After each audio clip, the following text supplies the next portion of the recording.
मेरे शौहर नौकरी के लिए सऊदी चले गए तो मेरा फूल पानी के लिए प्यासा हो गया। तो फूल की प्यास मैंने कैसे बुझाई, क्या किया, जानने के लिए वीडियो को पूरा देखें। मेरा नाम शबीरा है। मेरे घर में एक छोटी बहन, एक छोटा भाई और मेरे अम्मी अब्बू है। अब्बू सरकारी नौकरी में है, अम्मी हाउसवाइफ है। जब मैं जवान होना शुरू ही हुई थी कि तभी मेरे घर वालों ने मेरे लिए लड़का देखना शुरू कर दिया था और 2 साल में ही उनकी ये तलाश पूरी भी हो गई। 20 साल की उम्र में मेरी शादी हो गई। मेरे शौहर का नाम शाहिद है। वो मुझसे 5 साल बड़े हैं, दिखने में अच्छे हैं। टूर एंड ट्रेवल्स कंपनी में मैनेजर हैं और काम के सिलसिले में उनका बाहर आना जाना लगा रहता है। मेरे ससुराल में मेरे सास ससुर और मेरी एक नंद है, लेकिन नंद की शादी मेरे आने से पहले ही हो गई थी, इसलिए वो अपने ससुराल में रहती है। यहाँ ससुराल में सिर्फ मेरे सास ससुर शाहिद और मैं, हम 4 ही रहते हैं। फूल को सबसे पहले मेरे शौहर ने ही तोड़ा था। नए फूल को तोड़ने के लिए बहुत बड़ा सामान था। जब मेरे ससुर ने फूल तोड़ा था उस समय मेरी शादी के 8 साल बाद की है। तब तक मेरे 2 बच्चे हो गए थे। उस समय मेरे शौहर को उनकी कंपनी ने 1 साल के लिए विदेश भेज दिया था। शौहर के जाने के बाद मैं बोर होने लगी थी। विदेश जाने से पहले रोज बैटिंग करते थे और जोर जोर से चौके छक्के मारते थे। समझ लो कि बैटिंग करने की आदत हो गई थी। उन्हें क्या पता था कि मेरी ये आदत मेरे ससुर के साथ बैटिंग करवा देगी। उनके जाने के बाद मैं बहुत उदास रहने लगी थी। दिन तो जैसे तैसे घर का काम करते हुए और बच्चों को संभालते हुए कट जाता था, लेकिन रात काटना मेरे लिए बहुत मुश्किल होता था। फिर बिना बैटिंग किए रह पाना मेरे लिए मुश्किल होता जा रहा था। फिर मैंने बैटिंग करने के लिए मन बना लिया था, लेकिन सवाल ये था कि किसके साथ बैटिंग करूं। तो दिमाग में ससुर का ख्याल आया, क्योंकि दिन भर सामने आते रहते थे। मैं बाहर तो जाती नहीं थी कहीं, इसलिए बाहर बैटिंग करना तो रहा नहीं।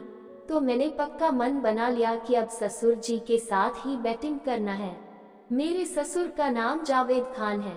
उनकी उम्र 56 साल है, लेकिन उन्होंने खुद को काफी मेंटेन करके रखा है और रेगुलर कसरत करते हैं, जिसकी वजह से उनकी उम्र 40-45 के आसपास ही लगती है। वो दिखने में अच्छे हैं, वैसे तो वो बहुत ही अच्छे स्वभाव के व्यक्ति हैं। समाज में इज्जत भी बहुत है उनकी। मैं जानती थी कि उनकी सिर्फ 2 ही कमजोरी है, एक ड्रिक और फूल को फाड़ना।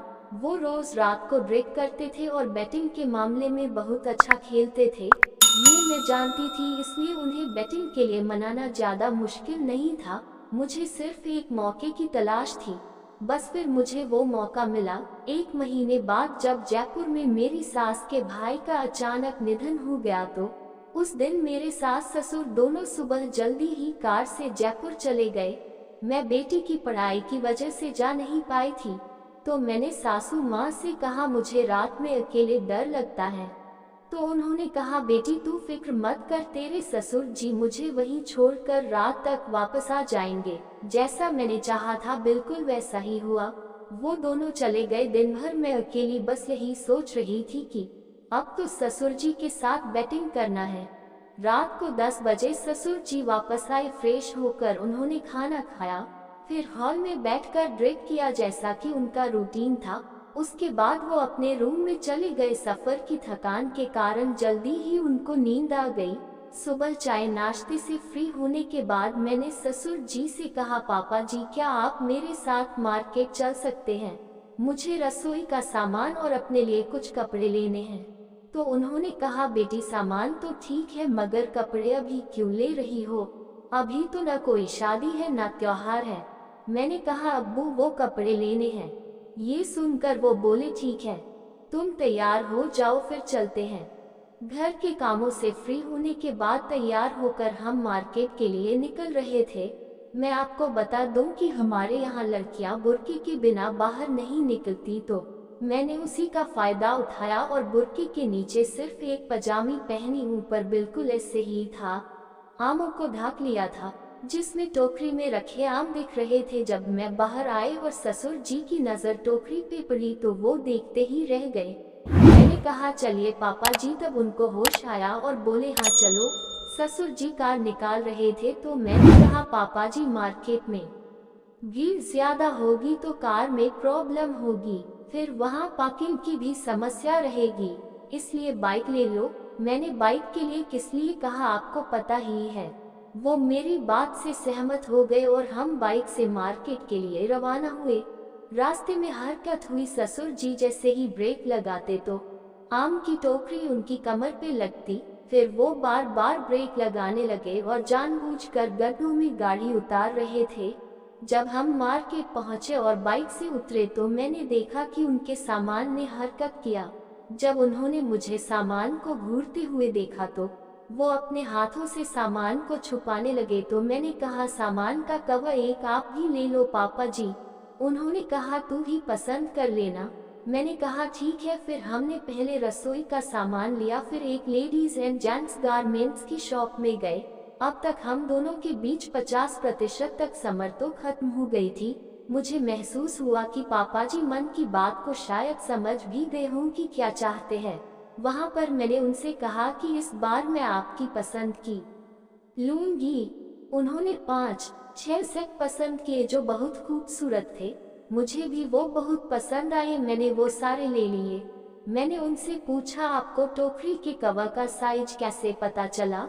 बोले देखकर अंदाज लगा लिया। उसके बाद उन्होंने कहा अब तू पसंद कर। फिर मैं भी उनके सामान के लिए कवर पसंद किए और उनसे कहा कि शाहिद के सामान का भी कवर यही है, अच्छे लगते हैं भी यही पहनते हैं। उन्होंने खुश होकर वो चारों कवर का और पेमेंट कर दिया। फिर हम घर के लिए निकल गए। पूरे रास्ते में पास में बैठी आई।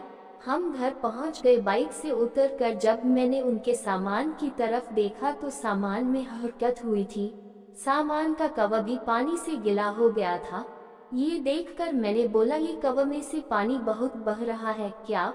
उन्होंने पूछा ये मतलब क्या है, मैं समझा नहीं। मैंने कोई जवाब नहीं दिया और मैं अंदर चली गई। फिर दिन भर कुछ खास बात नहीं हुई। रात का खाना हमने साथ में खाया। उसके बाद मैंने दोनों बच्चों को सुला दिया। एक कवर था जो आधे सामान को ही ढक रखा था और आमों की टोकरी के ऊपर वही कवर लगा दिया जो आज ससुर जी ने दिलवाई थी। फिर मैं हॉल में ससुर जी के बगल में आकर बैठ गई जहां वो ड्रिंक कर रहे थे। उन्होंने सिर्फ पतला सा कवर लगा रखा था सामान पे। ससुर जी ने आज पहली बार इस कवर के अंदर सामान को पैक हुए देखा था। फिर उनका सामान हिलने लगा था। फिर उन्होंने सामान के ऊपर हाथ रख दिया। 2 महीने बाद पहली बार किसी ने तिजोरी को हाथ लगाया था, वो भी मेरे ससुर ने। तिजोरी को ये देखते देखते बारिश हो गई और तिजोरी बारिश के कारण गीली हो गई। फिर उनका हाथ धीरे धीरे तिजोरी की खिड़की की तरफ पहुंचा। उस टाइम तिजोरी पे कवर नहीं लगा रखा था और तिजोरी के ऊपर हाथ रगड़ने लगे। मैंने अपना हाथ सामान के कवर के ऊपर से ही सामान को पकड़कर सामान को दबाने लगी। इधर ससुर जी तिजोरी की खिड़की में हाथ की उंगली डाल रखी थी और दूसरे हाथ से आमों की टोकरी को पकड़ रखा था। फिर उन्होंने तिजोरी के सारे कवर को उतार दिया और अपने सामान का भी कवर उतार दिया तिजोरी में सामान डालने के लिए। फिर मैंने उनसे कहा यहीं पे तिजोरी में सामान डालोगे क्या? तो वो तिजोरी को उठाकर अंदर ले गए। मेरी नज़र उनके सामान पे गई तो बहुत बड़ा सामान था जो बड़ी वाली तिजोरी में भी नहीं आएगा। मैंने उनसे कहा सामान तो बहुत बड़ा है, तिजोरी में आएगा ही नहीं, फट जाएगी पूरी तिजोरी। उन्होंने कहा पहले तो तिजोरी में सामान डालने के लिए बोलते हो और बाद में मना कर देते हो। फिर गुलाब के पेड़ की डाली को मुंह के पास लगाया। फिर हम गुलाब की खुशबू लेने लगे और वो तो गुलाब के फूल को खा रहे थे। पहली बार गुलाब के फूल की खुशबू ले रही थी। जो गुलाब की खुशबू पापा जी ने दी, वो गुलाब की खुशबू कभी शाहिद ने नहीं दी। फिर वो बैटिंग करने के लिए बोलने लगे। उनके बैटिंग करने का तरीका अलग ही है। मैं भी खुशी खुशी के साथ बैटिंग कर रही थी। फिर वो जोर जोर से पिच पे खेलने लगे और फिर बारिश हो गई जिससे पिच गीली हो गई। आज पहली बार इतनी तेज बारिश हुई। फिर बारिश की बूंदें मुंह में भी आ रही थी। फिर मैंने पानी पी लिया। फिर 10 मिनट के बाद वो खेलने के लिए तैयार हो गए। इस बार खेलने से पहले ही पिच गीली हो चुकी थी। अब मुझसे बैटिंग किए बगैर रहा नहीं जा रहा है। मैंने उनसे कहा, पापा जी अब बैटिंग करो, अब और जोर जोर से चौके छक्के मारो। मैं बोली, पापा जी अब खेलो तो। पापा जी ने अपना बैट पिच पे रखा और जोर से शॉट मारा। बॉल आधी बाउंड्री तक गई। फिर उन्होंने एक शॉट और मारा, अब की बार छक्का चला गया। फिर मुझे चक्कर आ गया ऐसा शॉट देखकर। वो खेलते समय साथ साथ में आम भी खा रहे थे। ससुर जी बैटिंग के बड़े खिलाड़ी हैं, आज पता चल गया। फिर उन्होंने बैटिंग की स्पीड बढ़ा दी। फिर उन्होंने बैट को सीधा करके फिर से बैटिंग करने लगे। अब की बार तिजोरी में पूरा बैट डाल दिया था। फिर उन्होंने 20-25 मिनट तक बैटिंग करते रहे। इस बीच में 3 बार बारिश हो गई थी। पिच पूरी गीली हो चुकी थी, लेकिन वो गीली पिच पे भी खेलते रहे। फिर वो जोर जोर से चौके छक्के मारने लगे। फिर मैं समझ गई कि ये आउट होने वाले हैं। वो बोले, बारिश होने वाली है।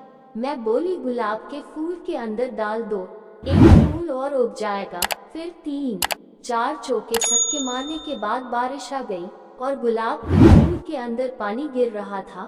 फिर वो आउट होकर पिच के ऊपर गिर गए। उस दिन 3 बार बैटिंग किया। सुबह तक खेलते खेलते थक गए थे। डेली ऐसी रोमांटिक कहानियाँ सुनने के लिए मेरे YouTube चैनल को सब्सक्राइब, शेयर और वीडियो को लाइक करें। धन्यवाद।